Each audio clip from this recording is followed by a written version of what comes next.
This is Zowie's new mousepad, the GSR-SE Rouge, and I've been testing it extensively since I got it, in a variety of games like Counter-Strike, Valorant, Apex, Quake Champions, and Kovacs Aim Trainer. And I can tell you right off the bat that out of the mousepads that I've tried in the past, this is now my new favorite control pad. Its speed is right between the GSR and the Zowie GTFX, and if you're familiar with the previous version, then this is just slightly faster than that one. However, one issue that the previous version suffered from that this one looks to fix is the inconsistency of the surface in different humidities. On the older version, if the humidity of the room became too high, then it became a very slow surface. But on this new surface, it's supposedly a lot better. I don't really have a proper way of measuring humidity levels, but I am currently in the middle of summer, and sometimes my room can get quite humid. But I didn't really notice a big difference in the feeling of the glide, so Zowie may be onto something here. Speaking of the glide, this is a control pad, so it is tailored more towards slower paced precision games like Counter-Strike and Valorant, but that didn't stop me from trying it in other games that are tracking heavy as well.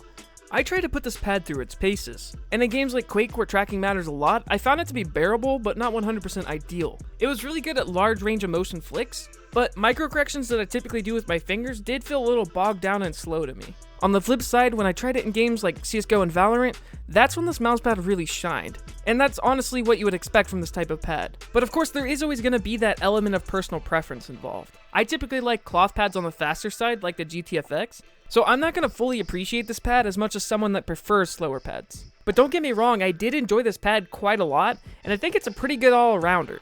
It's not as muddy feeling as the regular GSR, but it definitely still has a lot of stopping power. And the glide is actually very smooth and consistent, but it's just at a slow speed. Of course, some people like the slow and locked in feeling. Again, it all comes down to preference. During my testing, I used my current favorite mouse, the Zowie S1C. Now, if you're wondering why I have two Zowie S1Cs, that's because Zowie just recently updated their C series mice, and if you want to see what's different, I'll be making a video on that very shortly.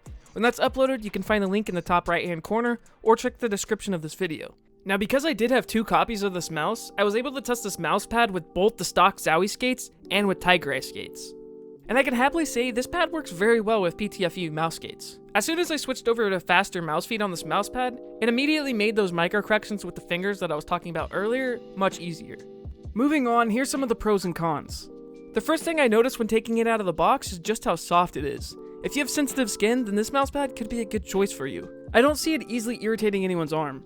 The overall build quality is pretty decent, although I am a little worried about it not having stitched edges. I'm not sure how long it's going to take before it starts to peel up and fray. I have heard that the original GSR-SE didn't have this issue, but I'm still concerned of the possibility of it happening. Really only time will tell though. This mousepad hasn't been on the market for too long, so that kind of data just isn't available yet.